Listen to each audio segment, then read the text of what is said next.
ದನ ಕೊಂದವನು ಜೈಲಿಗೆ ಹೋಗ್ತಾನೆ, ಜನ ಕೊಂದವನು ಪ್ರಧಾನಿಯಾಗ್ತಾನೆ. ಪ್ರಧಾನಿ ನರೇಂದ್ರ ಮೋದಿಯ ಬಗ್ಗೆ ಪರೋಕ್ಷವಾಗಿ ಹರಿಪ್ರಸಾದ್ ಕೆಪಿಸಿಸಿ ಅಧ್ಯಕ್ಷರು ಮಾತನಾಡಿದಂತಹ ಮಾತಿದೆ.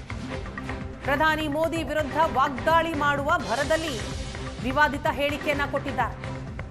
ಮಹಾತ್ಮ ಗಾಂಧಿಯನ್ನ ಕೊಂದವರು ಗೋಡ್ಸೆ ರಾಜಕಾರಣ ಮಾಡ್ತಾರೆ. ಧಾರ್ಮಿಕ ರಾಜಕಾರಣ ಬಂದಿದೆ, ನಾವೆಲ್ಲ ಹುಷಾರಾಗಿರ್ಬೇಕು. ದನ ಕೊಂದವನು ಜೈಲಿಗೆ ಹೋಗ್ತಾನೆ, ಆದ್ರೆ ಜನ ಕೊಂದವನು ಸಿಎಂಒ ಪಿಎಂಒ ಆಗ್ತಾರೆ. ಎಸ್ಐಆರ್ ಕುರಿತ ಜಾಗೃತಿ ಸಭೆಯಲ್ಲಿ ಹರಿಪ್ರಸಾದ್ ಅವರು ವಾಗ್ದಾಳಿಯನ್ನ ನಡೆಸಿದ್ರು. ಗಾಂಧಿ ಮತ್ತು ಗೋಡ್ಸೆ ರಾಜಕಾರಣದ ಪ್ರಸ್ತಾಪ ಮಾಡಿದ್ರು. ಕೆಪಿಸಿಸಿ ಕಚೇರಿಯಲ್ಲಿ ನಡೆದಂತಹ ಸಭೆ, ಆ ಸಭೆಯಲ್ಲಿ ಹರಿಪ್ರಸಾದ್ ಅವರ ವಿವಾದಿತ ಭಾಷಣ ಇದೆ.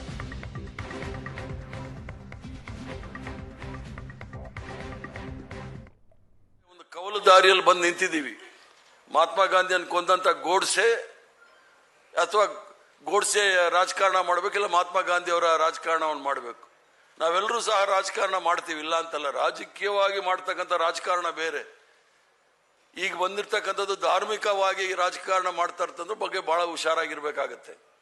ಯಾಕಂದ್ರೆ ಪರಿಸ್ಥಿತಿ ಹೇಗೆ ಬಂದಿದೆ ಅಂದ್ರೆ, ದನ ಕೊಂದವನು ಜೈಲಿಗೆ ಹೋಗ್ತಾನೆ, ದನಗಳನ್ನ ಕೊಂದವನು ಜೈಲಿಗೆ ಹೋಗ್ತಾನೆ, ಮನುಷ್ಯರನ್ನ ಕೊಂದವನು ಪ್ರೈಮ್ ಮಿನಿಸ್ಟರ್ ಮುಖ್ಯಮಂತ್ರಿಗಳೆಲ್ಲ ಆಗ್ತಾ ಇದ್ದಾರೆ ಈ ದೇಶದಲ್ಲಿ.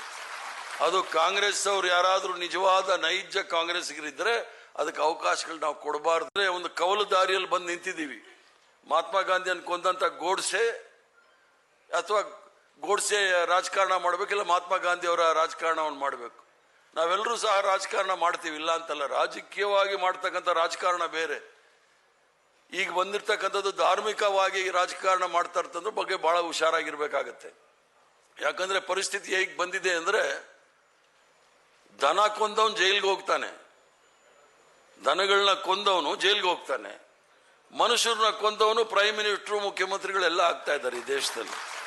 ಅದು ಕಾಂಗ್ರೆಸ್ ಅವ್ರು ಯಾರಾದ್ರೂ ನಿಜವಾದ ನೈಜ ಕಾಂಗ್ರೆಸ್ಗರಿದ್ರೆ ಅದಕ್ಕೆ ಅವಕಾಶಗಳು ನಾವು ಕೊಡಬಾರ್ದು. ಒಂದು